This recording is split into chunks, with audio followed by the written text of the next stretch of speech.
Said this is preliminary information. This incident happened about an hour and a half ago, so it's all subject to change, and this is what we talk about at every press conference. We try to get as much information out to you as possible, as soon as possible.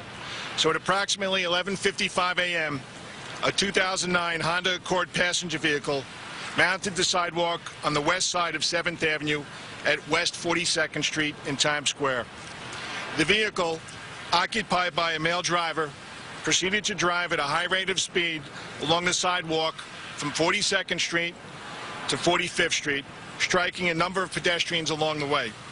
The Honda eventually came to a stop on the northwest corner of West 45th Street, where it collided with a metal stanchion. Along the route, the subject's vehicle struck 23 pedestrians, causing multiple injuries and one fatality. 22 victims were removed to local hospitals. The driver, a 26-year-old male identified as Richard Rojas, a resident of the Bronx, was taken into custody at the scene. Preliminary investigation reveals that Rojas has a few arrests, and 2 of them are for DWI. Detectives are currently reviewing any other criminal history for the subject. Further investigation is ongoing. At this point, as the mayor said, there is no indication that this incident was terrorism related. Now Commissioner Nigro will talk about the injuries. Thank you. And I'll talk about the injuries in general terms as we do. We're not going to talk about names or specific injuries. We did have one person who was pronounced at the scene. There were 4 critical patients removed, 2 to Bellevue, 2 to Roosevelt, with very traumatic injuries, including open fractures, including multiple traumas.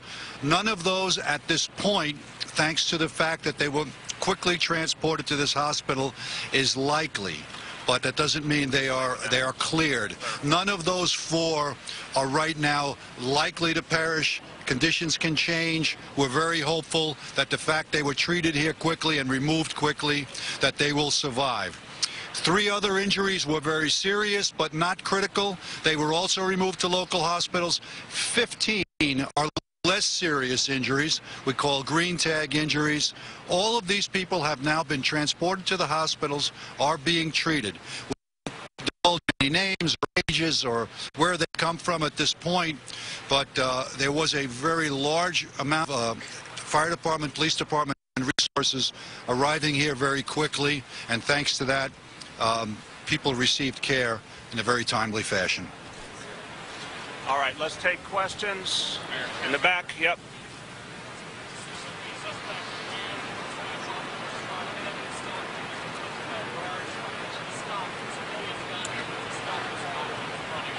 There were a number of people involved in the apprehension. There were some civilians involved, but there were also members of the New York City Police Department involved in apprehension also.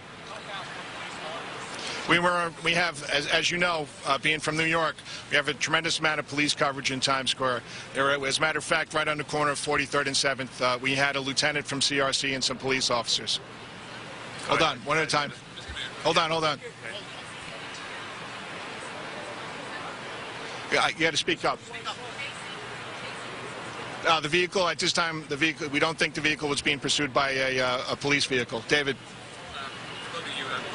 This is not, you said, an act of terrorism, but this is the kind of attack or kind of incident that here now at NYPD is prepared for. Are there things that should be done or need to be done in Times Square to prevent someone from getting onto the curb or taking out pedestrians? David, as you know, the NYPD constantly reassesses security throughout the city, and after an incident like this, we'll do that also. Mr. Mayor?